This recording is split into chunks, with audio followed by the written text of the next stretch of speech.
Welcome everyone to another chess video. In this video I'm going to teach you guys all about pins. Not safety pins or sewing pins or anything of that sort, but a strategy in chess known as a pin. It's not really a strategy, but it is a position that can occur, and I'm going to teach you how to use that to your advantage and how to be able to pin your opponent's pieces and be able to win material. Okay, so as you can see, we have here a blank board. So to begin, we're going to play some standard moves, okay? We have e4, just pushing a pawn to the center, nothing out of the ordinary. E5, very common response, right? Okay, knight to f3, all of this is very standard, and d6. This is the Philidor defense, okay? Just bringing down the pawn to defend the e5 pawn, okay? After this, but this does, as you can see, expose this king's diagonal right here. Knight to c3, okay? Just developing another knight, and knight to c6. So now that does block, it blocks the diagonal of the king, but here's a very nice move you can play, bishop to b5. So what do we notice about this position? Well, we notice that the king is pinned, and I'll explain to you how. If black's next move, for example, wants to be knight to b4, let's try that. As you can see, the knight cannot move. Why can the knight not move? Because if this knight were to be here, this would be an open diagonal, and the king would be putting himself in check. And the next move would be by the bishop to capture the king, and the game would be over. Since the king cannot be captured, it's the pin. The knight cannot move. So, obviously, for example, if we say this pawn were not here, this would be a piece that would be taken for free. The king would have to go here, and then you'd get to win the knight. So you would trade the knight for the bishop. So the king would have to go here, and it would be a little more unsafe there. But this pawn is here for the moment, so it's a pin. It's not the greatest pin of all time because it's still defended. You can, for example, get the bishop out of the way. If you trade, you can double their pawns. Doubled pawns video. If you want to see that, check it out. Okay, so you can attack the bishop. Then it is a trade. The material is still equal after you trade. Okay, so that is a pin. I hope you understand what that is. The bishop goes to b5, and the knight can no longer move until, for example, a nice move by black would be bishop to d7, getting out of the pin, so now the knight can move on the next turn. For example, let's say castles. The knight can now move, okay? Now, this might not be the best of moves, but the knight can now move because the king is no longer in check, okay? That's a very simple example of a pin. Let's look at another example, okay? Next example. I have set up a position, and this is what's called not an absolute pin. This that we saw right here is an absolute pin. The knight can absolutely not move. Absolute pin, absolute, cannot move. Absolute pin, cannot move, okay? Now, right here. This is not an absolute pin. As you can see, this can move. Now, as you can see, the EVA bar plummets down to the depths of its origin. Just kidding. Okay. The EVA bar does plummet down now. So from white being up quite a bit to black being completely winning, up 11 points, obviously the best move is to take the queen. Now, it is still considered a pin. It's still considered a pin because this knight, technically, it can move. That's why it's not an absolute pin. The knight can still move, as you can see. The knight can, it's legal, chess.com is letting me do it, but it would be a blunder. This knight to anywhere would be a blunder. The engine is recommending a ton of different things. That is not this knight moving. Obviously, the worst possible move would be to move this knight anywhere. So as soon as we move it, EVA bar does its job, and the bishop can simply take the queen. So it's not an absolute pin. As I said, the knight can move, but it could be more deadly than an absolute pin if the absolute pin can be blocked. If, for example, when you go back to this example, you could play this move, bishop to d7, you can block the pin and you'll be fine. But here, you can also block the pin. You can block the pin, but that's not the thing. The thing is you want to be able to move this knight later on in the game, and as long as the queen stays on the same diagonal as the bishop, you're going to have to get the queen out or unpin the knight. That's called unpinning, putting a piece between the piece that can't move, or the piece that can move and it would be blundered, to the piece that is of higher significance, okay? Higher power, okay? So that is what's called a non-absolute pin. It's not absolute. You can move this knight. It will just be a very big blunder, okay? As you can see. All right. Now, that is a non-absolute pin. Let's move on. So, why are these pins so helpful if you can just block them? Well, let's go into another example, and I'll show you how they're so helpful. Okay. Here. We're going to pretend as if white is not the most powerful player in the world, and they notice that they are in check. They are in check, right? Very easy to notice. The king can move. The king has many safe squares. The king can move here, can move there, can move here, here, here, here, that any place the king can move. But this is a legal move as well. It blocks it. White might think, oh wow, this is a very nice move. Look, I block the check and I'm putting the other king in check.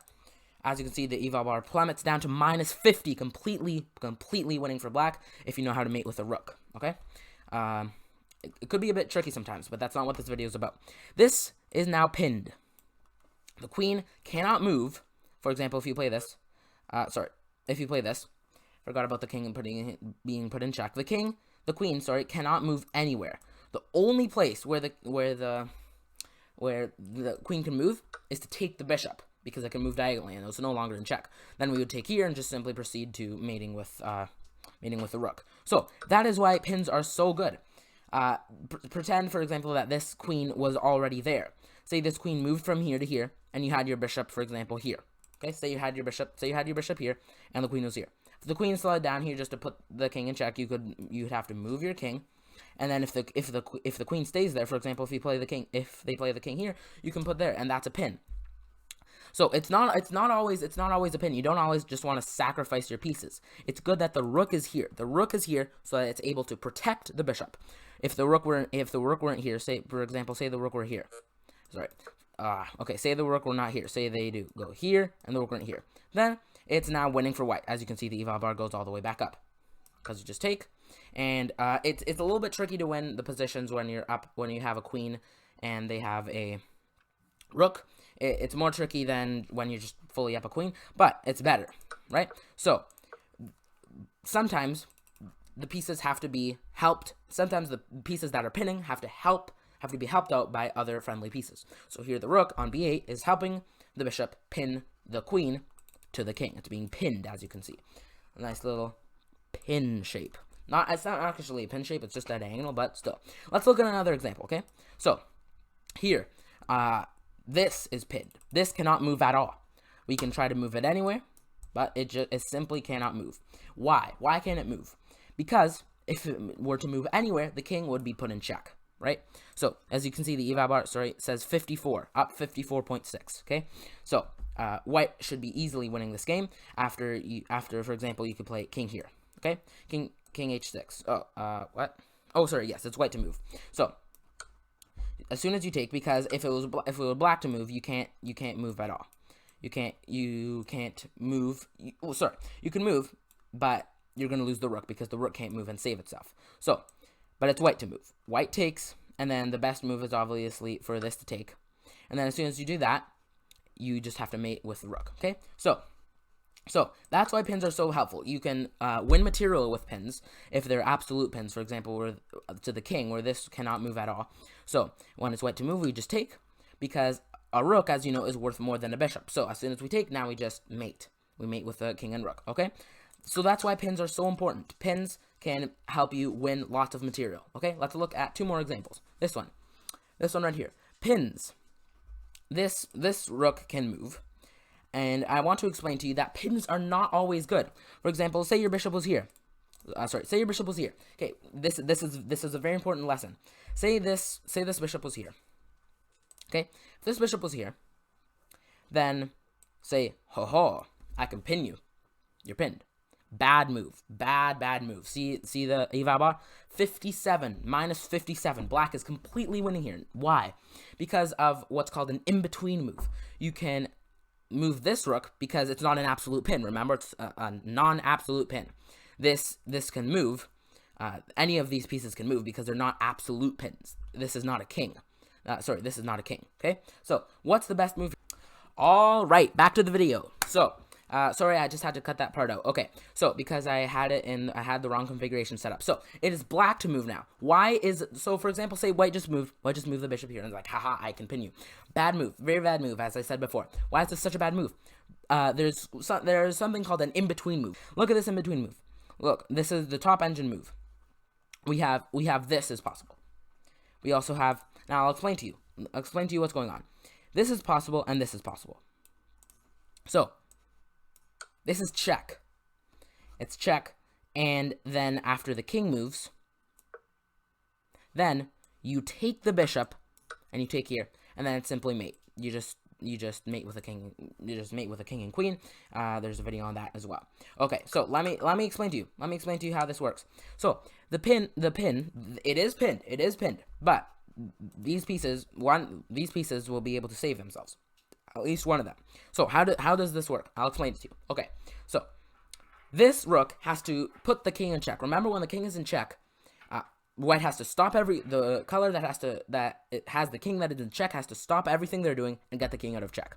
So since it's not an absolute pin, you can play a move like check, and as soon as you play this check, you have to forget that you had this pinned. And since this can take this back, because they're both diagonally moving pieces, you're gonna have to move to attack. You're gonna have to move to attack the rook, because that's obviously best. Because if you can get the rook, you'll be mated less quickly. But then you just take the bishop, and then you take here, and you simply mate. It's just mate. You bring the king down, and you could use the good old knight's shadow thing. But anyways, this is completely winning, obviously, mate in 4 as the eval bar shows. So that is why pins are not always good. Pins can make you lose the game. You just make sure that your pin is worth it. Okay, let's look at one more example, and then we'll finish. Okay, right here. Pins can happen from very far away. Look at how big this diagonal is. One of the largest diagonals of the game of chess. This knight cannot move at all. You're just gonna win. You're just gonna win this piece and promote this pawn to victory. Okay, so it is white to move, so you can take it. Even if it were black to move, I'm not gonna edit another part of the video out just to show you if it was black to move, because I'll explain to you that orally. Okay, if it was black to move, black can move the king anywhere, but it's just not there in time. It's just not there in time. Even if the king got here, you gotta get it right here. You're gonna have to get it so close to the knight, and so that it would be just simply a trade. If the king were here, for example, you would take, the king would take here, and then you'd push this pawn and push this pawn, but this pawn will still make it before. And what I was saying is, this knight cannot move, and you're just going to take it because the king is too far away to protect it. The king would have to be here or something, or for it to be able to protect the knight and perhaps save the game. Although I don't think it will still be saved because of this passed pawn. So those are pins for you guys. Pins are when there is a piece that attacks very far away. It could also be, I didn't show you any examples of a rook, rook's pinning or queen's pinning, and I'll give you an example of that right now. All right, here I have the example. Sorry about that. I had to just really quickly create one and edit the part of the video. Okay, so with white to move, this king sadly cannot guard the queen. The king would have to be here to be able to guard it, but it would still be made anyway. So since the queen cannot move other than take, but it is white to move. Very strange position though with white to move. Just had to pull a position down really quickly. White takes the queen, and now we simply proceed to mate, just like that. Ladder mate. There we go. Okay, so that is the last example I just wanted to give you really quickly of a mate of a pin where you can do with a rook. You can do a pin with almost any piece. You can't just simply can't mate with a pawn. Pin. You simply can't pin with a pawn, and you can't pin with a knight. You can't pin with a king. Okay, thank you for watching this video. I hope you enjoyed this, and I hope you can win several games with your new thing that you learned, new strategy, pins. Thank you very much, and we will see you in the next video. Au revoir.